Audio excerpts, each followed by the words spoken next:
नमस्कार, बुलेटिन में आपका स्वागत है। आपके साथ मैं हूं जीनत सिद्दीकी। चीन की वजह से एक बार फिर से आतंकी मसूद अजहर बच गया। दरअसल ग्लोबल आतंकी घोषित करने के लिए यूएन में प्रस्ताव था, लेकिन चीन ने विरोध कर दिया, जिसकी वजह से यूएन में मसूद अजहर के खिलाफ प्रस्ताव रद्द हो गया।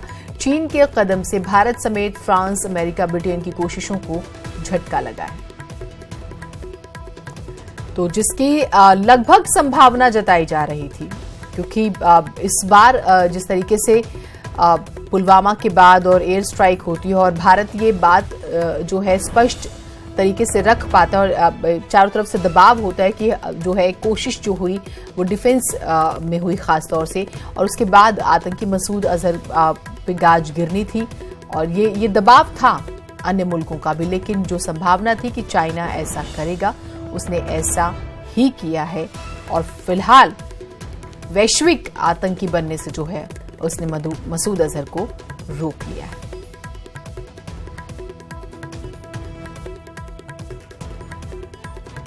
तो इनडायरेक्टली डायरेक्टली पाकिस्तान की तरफ झुकाव और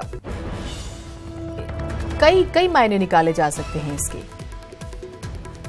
तो पाकिस्तानी आतंकवादी संगठन जैश ए मोहम्मद के जो सरगना मसूद अजहर का हम जिक्र कर रहे हैं, और भारत की कोशिश थी उसे आतंकवादी, वैश्विक आतंकवादी घोषित कराने की, इसे झटका लगा। चीन ने संयुक्त राष्ट्र सुरक्षा परिषद में वैश्विक आतंकी घोषित करने वाले प्रस्ताव पर तकनीकी तौर पर रोक लगा दी, और ये चौथी बार है जब चाइना ने दरियादिली दिखाई है। मेरठ में आज बीजेपी की बड़ी बैठक है। इस बैठक में सीएम योगी के अलावा बीजेपी के राष्ट्रीय अध्यक्ष अमित शाह भी शामिल हो सकते हैं। माना जा रहा है कि पश्चिमी यूपी में किस सीट पर किसे टिकट मिले, इस बैठक में इस पर मंथन होगा। तो कुल मिलाकर तमाम पार्टियां जो हैं महामंथन कर रही हैं सीटों को लेकर। कोशिश ये है कि कैंडिडेट जिताऊ हो, कोशिश ये भी है कि इनफाइटिंग्स ना हो, कोशिश ये भी है कि कैंडिडेट जो है, जो बाकी पार्टियां हैं उनसे स्ट्रांग हो। उस लिहाज से जातिगत समीकरण भी स्ट्रांग जो है वो एनालिसिस के बाद, कैलकुलेशन के बाद जो है बिठाए जा रहे हैं, और उस हिसाब से कैंडिडेट सिलेक्शन लिहाजा थोड़ा सा मुश्किल होता है। और आज मीटिंग है मेरठ में और काफी महत्वपूर्ण इस मीटिंग को माना जा रहा है। यूं तो महामंथन का सिलसिला काफी दिनों से चल रहा है, और क्योंकि आचार संहिता लागू हो गई है उसके बाद से दबाव और ज्यादा बढ़ गया है। तो टिकटों की बात की हमने, महामंथन की, उन्नाव का जिक्र कर लेते हैं, साक्षी महाराज का। उन्नाव से बीजेपी सांसद साक्षी महाराज ने एक बार फिर से कांग्रेस पर हमला बोला। साक्षी महाराज ने कांग्रेस पर हमला बोलते हुए कहा कि कांग्रेस का हाथ आतंकियों के साथ है। उन्होंने कहा कि मोदी के नेतृत्व में देश सुरक्षित है कि कांग्रेस का हाथ आतंकियों के साथ, इसलिए कांग्रेस समय समय पर कभी दिग्विजय सिंह, कभी राहुल, कभी कमलनाथ, कभी कोई आतंकी बात करते रहते हैं, और इतनी बड़ी बड़ी घटनाएं घटती रही। आतंकियों के खिलाफ कांग्रेस ने 10 साल में कोई कार्रवाई नहीं की, और मोदी जी इतनी बड़ी कार्रवाई की है, उससे सारे देश में वाह हो रही है और जनता अपने को बहुत ही सुरक्षित महसूस कर रही है।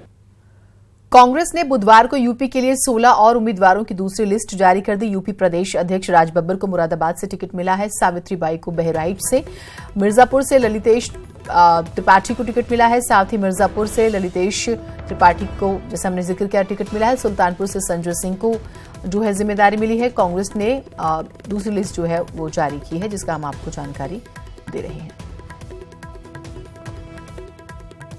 तो आपको ग्राफिक्स के जरिए भी हम जानकारी दे रहे हैं। मुरादाबाद से राज बब्बर, कानपुर से शिव प्रकाश जायसवाल, नगीना से ओमवती देवी, खीरी से जफर अली नकवी, सुल्तानपुर से संजय सिंह, सीतापुर से कैसर जहां, मिश्रिक से मंजूरी राही, मोहनलालगंज से रामशंकर भार्गव, प्रतापगढ़ से रत्ना सिंह, फतेहपुर से राकेश सचान, बहराइच से सावित्री फूले, लालगंज से पंकज मोहन सोनकर, मिर्जापुर का जिक्र करें ललितेश पति त्रिपाठी, रॉबर्ट्सगंज से भगवती प्रसाद चौधरी, संत कबीर नगर से परवेज खान, बांसगांव से कुश सौरभ जो हैं जिन्हें मैदान में उतारा गया है।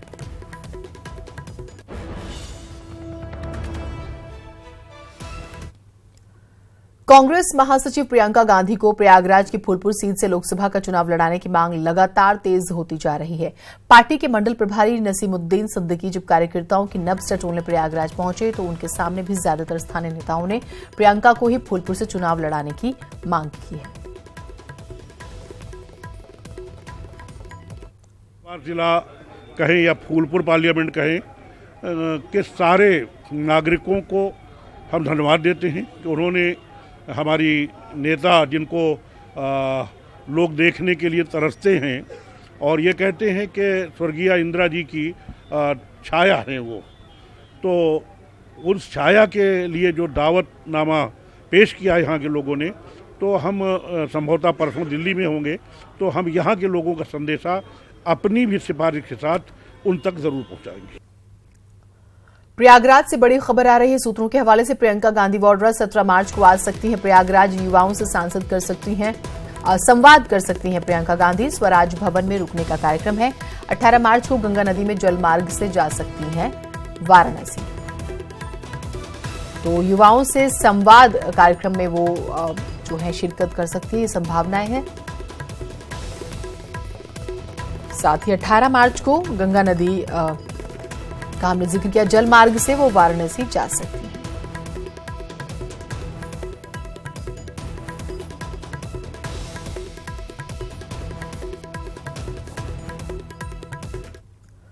बसपा सुप्रीमो मायावती ने कांग्रेस से गठबंधन न करने का ऐलान कर कांग्रेस आलाकमान को झटका दिया। तो प्रियंका गांधी ने भीम आर्मी के संस्थापक चंद्रशेखर से मुलाकात कर मायावती को करारा जवाब देने की कोशिश की है। बीएसपी के बाउंसर पर यह कांग्रेस का बाउंड्री शॉट है। मायावती के नहले पर यह प्रियंका का टहला है। किसी को भी अंदाजा नहीं था कि कांग्रेस की महासचिव प्रियंका गांधी चंद्रशेखर से मिलने मेरठ जा पहुंचेंगी। उस चंद्रशेखर से जो पश्चिमी उत्तर प्रदेश में मायावती को सीधे चुनौती देने की तैयारी में है। मंगलवार को मायावती का दिन था जब उन्होंने कांग्रेस से पूरे देश में कहीं भी समझौता नहीं करने का ऐलान किया और कांग्रेस को जोर का झटका बहुत जोर से दिया था। फिर बारी आई कांग्रेस की। कांग्रेस ने भीम आर्मी के संस्थापक का हाल जानने के लिए खुद प्रियंका गांधी को उतार दिया। कोई राजनीतिक बात नहीं है। मुझे ये इस लड़के का जोश पसंद आया। मुझे ये अच्छा लगा कि वो संघर्ष करता है, वो अपने लोगों के लिए आवाज उठाता है, नौजवानों की आवाज। मंगलवार को मायावती के झटके से तिलमिलाई कांग्रेस ने सियासी मजबूरियों का हिसाब लगाया। फौरन पलटवार करने के बजाय एक दिन बाद कांग्रेस आलाकमान ने छत्तीसगढ़ के सीएम भूपेश बघेल को मोर्चा थमा दिया। भूपेश ने वो सब कुछ कह दिया जो कांग्रेस मायावती को कहना चाहती थी। कोई पॉलिटिकल बात करने वो आई नहीं थी, ना उनसे पूछ लीजिएगा, ना मैं कोई पॉलिटिकल बात किससे करता हूँ। क्या माना जाए कि आने वाले समय में कांग्रेस को भी सपोर्ट कर सकते हैं भीम आर्मी? मैं बहुजन समाज के साथ खड़ा हूँ, बहुजन समाज को सपोर्ट करूंगा। मायावती से मिले जख्मों से राहत पाने और दलित वोट बैंक में सेंध लगाने के लिए प्रियंका ने घोड़े की ढाई चाल चल दी। दरअसल भीम आर्मी वो संगठन है जो मायावती के परंपरागत वोट में सेंधमारी कर सकता है। इसी वजह से चंद्रशेखर की लोकप्रियता शुरू से मायावती की आंख की किरकिरी रही है कि भीम आर्मी नाम का जो ये संगठन है, यह पूरे तौर से बीजेपी का ही प्रोडक्ट है। प्रियंका ने चंद्रशेखर से मुलाकात कर नई संभावनाओं को जन्म दिया है। हालांकि कांग्रेस का एक कदम चुनावी गणित में कितना उलटफेर कर पाएगा, ये कहना अभी कठिन है। Bureau report, news 18। Bhim army chief Chandrashekhar उर्फ रावण ने न्यूज़ 18 से एक्सक्लूसिव बातचीत में कहा है कि वो पीएम मोदी के खिलाफ चुनाव में उतर सकते हैं। अगर यूपी से नरेंद्र मोदी चुनाव लड़ेंगे तो उनको हार का मुंह देखना पड़ेगा, क्योंकि भीम आर्मी यहाँ है। हम तो पूरे देश में उनको हराने के लिए काम करेंगे। तो बाकी 79 जो सीटें हैं उन पे तो हम सबका समर्थन ही कर रहे हैं, जो लोग उसे बीजेपी को हराने काम कर रहे हैं। एक सीट पे तकलीफ मुझे लग रहा है लोगों को मोदी के झाड़ने से नहीं, तकलीफ है चंद्रशेखर के जीतने से। ऐसा ना हो चंद्रशेखर जो है इन गरीब आवाम की बात जो है खुद लड़ेंगे या वहीं के किसी लोकल कैंडिडेट को उतारेंगे? देखिए, पहला प्रयास तो ये है कि कोई मजबूत प्रत्याशी हो। अगर ऐसा ना हुआ तो क्योंकि प्रधानमंत्री डरने से लोग डर रहे हैं, बड़ा नाम है ना, तो क्योंकि मैं बाबा साहब का बेटा हूं, मुझे किससे डरनी है, तो मैं उसे हराने के लिए खुद ही लड़ूंगा। अमेठी और रायबरेली में एसपी बीएसपी गठबंधन अपना प्रत्याशी उतार सकते हैं। लखनऊ में अखिलेश मायावती की करीब 1 घंटे 40 मिनट तक बैठक चली। उसके बाद इस तरह के कयास लगाए जा रहे हैं। तो ये तस्वीरें कल ही सामने आई थी और ये इंटरनली एक नाराजगी है। कांग्रेस ने जिस तरीके से, देखिए, सबसे पहले जो है एक हमें कहीं कि एक सामने आता है पर्चा जिसमें ये होता है कि बीएसपी जो है बिल्कुल भी कांग्रेस का किसी भी स्टेट में सपोर्ट नहीं करेगी। उसके बाद प्रियंका गांधी जो है वो भीम आर्मी के चीफ से मिल लेती हैं और ये बात जो है मायावती को पसंद नहीं आती, ये भी कहा जा रहा है। उसके बाद ये एक सडन बैठक शुरू होती है और 1 घंटे 40 मिनट तक चलती है और उसके बाद ये जो है निकल कर आता है कि जो 2 सीटें हमेशा छोड़ते आए हैं, कभी प्रत्याशी नहीं उतारा अमेठी और रायबरेली में, इस बार ऐसा हो सकता है कि सपा बसपा गठबंधन जो है यहां पर कैंडिडेट उतार सकता है। आज बीएसपी की अहम बैठक है। सभी जोनल कोऑर्डिनेटर और प्रभारियों को बुलाया गया है। बताया जा रहा है कि उम्मीदवारों के टिकट पर मंथन होगा, साथ ही बीएसपी जल्द उम्मीदवारों की लिस्ट जारी कर सकती है। तो तमाम राजनीतिक पार्टियां जो है स्ट्रांगली होमवर्क कर रही हैं और अब क्योंकि कैंडिडेट्स उतारने हैं और बहुत ज्यादा टाइम नहीं है, क्योंकि फिर आपको कैंपेनिंग के लिए उतरना होता है, उस लिहाज से जो पूरा प्रोसीजर है और नामांकन या बाकी चीजों का जिक्र करें तो कैंडिडेट्स पर महामंथन होगा, किसे मैदान में उतारा जाए, क्योंकि इस बार मुकाबला वाकई में दिलचस्प है। अंबेडकर नगर में गठबंधन ने अपना प्रत्याशी घोषित कर दिया। गठबंधन के तीनों दलों ने एक संयुक्त कार्यकर्ता सम्मेलन में इसकी घोषणा की। इस सीट पर बीएसपी ने रितेश पांडे को उम्मीदवार बनाया है। रितेश फिलहाल जलालपुर विधानसभा सीट से बीएसपी के विधायक हैं। हमारी नेता आदरणीय बहन कुमारी मायावती जी के निर्देश पर हमारे जलालपुर विधानसभा क्षेत्र के लोकप्रिय विधायक जुआ और तेज तर्रार साथी भाई रितेश पांडे जी को यहां से उम्मीदवार घोषित किया गया है। प्रयागराज में चौराहों पर लगे कमल के फूलों वाले प्रतीकों को क्यों ढका जा रहा है? रिपोर्ट। कुंभ को लेकर चर्चा में रहे प्रयागराज इन दिनों फिर चर्चा में है। वजह है चौराहों पर लगे कमल के फूल से मिलती आकृतियों को ढकना। प्रयागराज में कुंभ मेले के वक्त शहर के चौराहों को खूबसूरत बनाने के लिए ये फूल लगाए गए थे, लेकिन विपक्ष को इसमें सियासत दिख रही। सो विपक्ष की शिकायत के बाद प्रशासन चौराहों पर लगे कमल के फूलों वाले प्रतीकों को ढक रहा है। बहुत अच्छा कदम है निर्वाचन आयोग और अधिकारियों का, ताकि मतदाताओं के ऊपर प्रभाव न पड़े और ये हम लोगों की भी जिम्मेदारी है, सहयोग करें।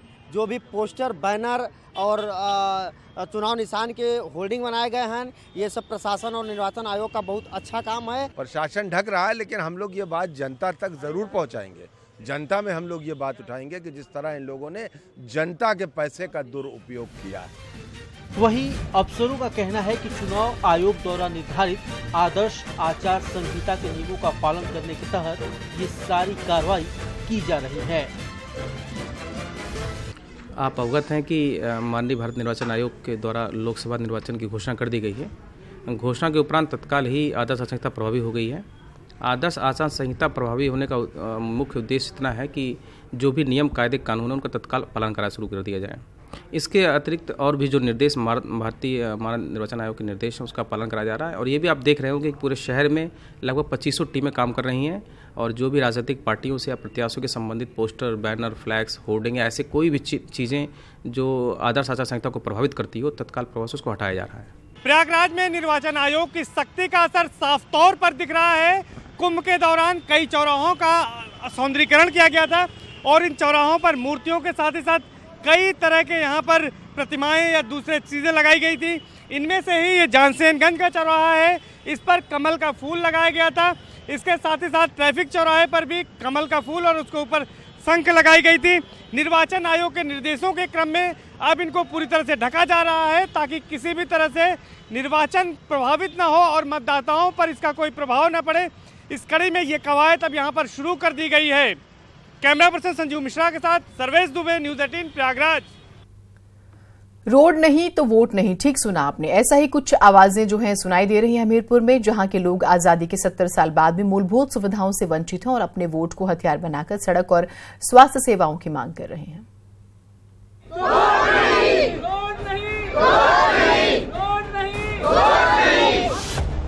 जी हाँ, रोड नहीं तो वोट नहीं।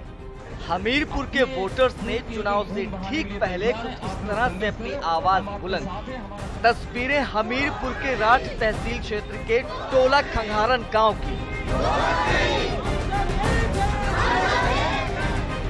दुर्भाग्य की बात यह है कि आजादी के 70 साल बाद भी ये गांव मूलभूत सुविधाओं से वंचित है। ना तो सड़क है और ना ही स्वास्थ्य सुविधाएं। नेता भी बरसाती मेढक की तरह से चुनाव के वक्त ही नजर आते हैं और जीतने के बाद अपनी शक्ल तक नहीं दिखाते। सर, आप लोग समस्त ग्रामवासी लोकसभा चुनाव का बहिष्कार कर रहे हैं, क्या वजह है उसकी? हमारे यहाँ सर 25 बरस से रोड का नाम नहीं है। सपा सरकार भी रही, बसपा सरकार भी रही और भाजपा सरकार भी आज भी है, और कई बार प्रत्येक सरकार को अवगत कराया गया सड़क के संबंध में, लेकिन किसी भी नेता, किसी भी सांसद और किसी भी विधायक ने सड़क बनवाने का कोई नाम नहीं लिया है। साफ वजह है, यहाँ 5 किलोमीटर का सड़क 72 साल से नहीं बनाया गया। शासन प्रशासन मौन है।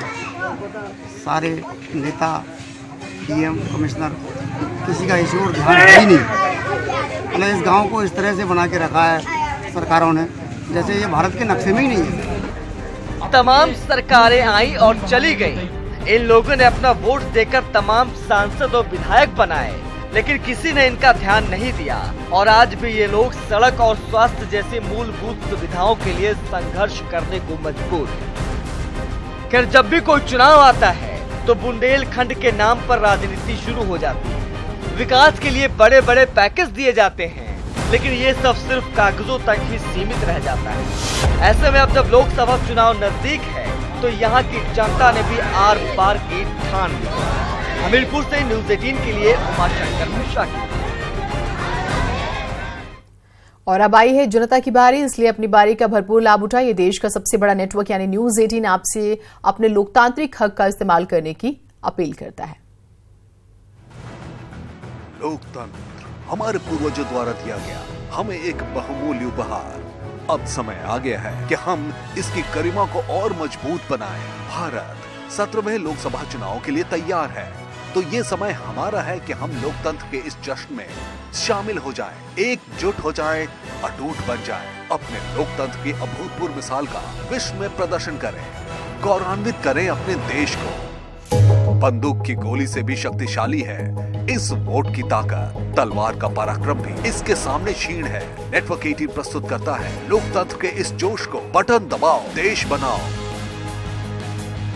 एक अभियान जो आपको अपने सपनों का देश बनाने के लिए प्रेरित करता है। लोकतंत्र जिसके लिए आपका दिल धड़कता है। देश को आपकी जरूरत है। आगे आए और मतदान करें। सुनिश्चित करें कि मतदान सूची में आपका नाम है, या फिर मतदान कार्यालय में जाकर अपना नाम पंजीकृत करवाएं। बटन दबाओ, देश बनाओ। नेटवर्क 18 की पहल। बढ़ते हैं कुछ और खबरों की तरफ। इटावा में पुलिस और बदमाशों के बीच मुठभेड़ हो गई। मुठभेड़ चौबिया इलाके में हुई है। बताया जा रहा है कि एक बदमाश को गोली लगी, वहीं 3 बदमाशों को भागते हुए पुलिस ने पकड़ा है। फायरिंग के दौरान जब वो देखे कि घिर गए हैं तो उतर के गाड़ी से फायर करते हुए वो खेतों की तरफ भागे, और उसी दौरान जब उनको घेरा गया था तो फायर किया गया, तो एक बदमाश को गोली लगी है। असलाहा भी काफी बरामद हुए हैं और कारतूस भी बरामद। एएमयू एक बार फिर से विवादों में घिर गया है। आरोप है कि एएमयू में एक छात्र ने एक छात्रा को थप्पड़ मार दिया, जिससे बाकी छात्र नाराज हो गए। हालात को देखते हुए प्रशासन ने आरोपी छात्र को निलंबित कर दिया और उसके कैंपस में घुसने पर बैन लगा दिया। साथ ही पुलिस ने भी मुकदमा दर्ज कर जांच शुरू कर दी है। खिलाफ एक्शन लिया गया है और टिल पेंडिंग इंक्वायरी, और जो भी इनको सस्पेंड किया गया है और यूनिवर्सिटी कैंपस और मेंटेन इंस्टीट्यूशंस हैं वो भी आउट ऑफ बॉन्ड कर दिए गए हैं इस स्टूडेंट के लिए, और इंक्वायरी गठित हो गई है।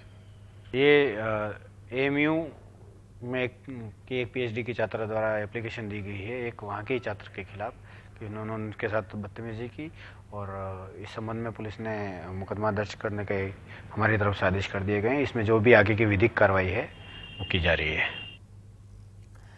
अचानक बस में आग लगने से जो है अफरा तफरी मच गई थी लखनऊ आगरा एक्सप्रेसवे पर, और बस में करीब 70 यात्री सवार थे जिन्होंने किसी तरह से बाहर निकलकर जान बचाई। हादसा की बात करें तो उन्नाव में बांगरमऊ कोतवाली क्षेत्र में हुआ है। गाड़ी के इंजन से धुआं निकलता देख यात्रियों में हड़कंप मचा और आनन फानन में वो उतरे। तस्वीरें जो हैं आप देख रहे हैं।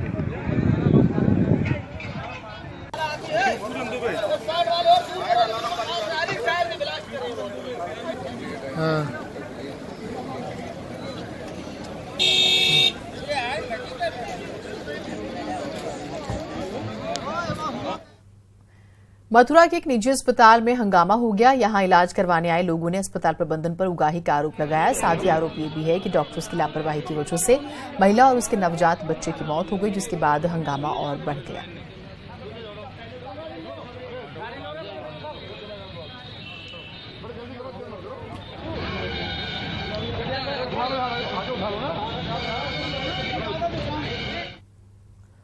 मथुरा के बरसाना में आज होली होगी, जिसमें देश विदेश से आए राधा रानी के भक्त एक दूसरे पर हजारों टन लड अबीर गुलाल उड़ाकर होली खेलेंगे। और इससे होली को खेले जाने के पीछे मान्यता है कि भगवान श्री कृष्ण और नंद गांव के सिखाओं ने जो है होली खेलने का न्योता स्वीकार कर लिया था और वो 9वीं के दिन बरसाना की हुरियारिनों से होली खेलने बरसाना आ रहे थे।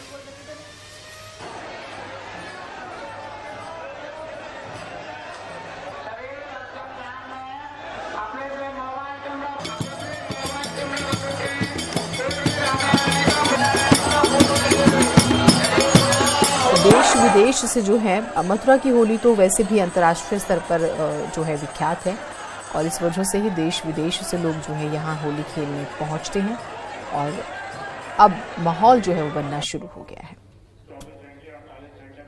ये विश्व प्रसिद्ध लट्ठा मार होली 15 को है। उसके एक दिन पहले बरसाने में लड्डू मार होली होती है। पूरे मेला क्षेत्र को 3 जोनों में और 9 सेक्टर में बांटा गया है। सभी सेक्टर में और जोन में मजिस्ट्रेट तैनात कर दिए गए। और जैसा कि आप जानते हैं कि डीटीएच केबल नेटवर्क पर अपने पसंदीदा चैनल चुनने की आखिरी तारीख करीब आ रही है, जो कि 31 मार्च है। इसलिए हम आपको याद दिला दें कि आप अपना सबसे प्रिय चैनल न्यूज 18 सिर्फ 10 पैसे में पूरे महीने देख सकते हैं। तो आज ही अपने डीटीएच या केबल ऑपरेटर से संपर्क करें या फिर ऑनलाइन सब्सक्राइब करें। फिलहाल इस बुलेटिन में इतना ही। दीजिए इजाजत। नमस्कार।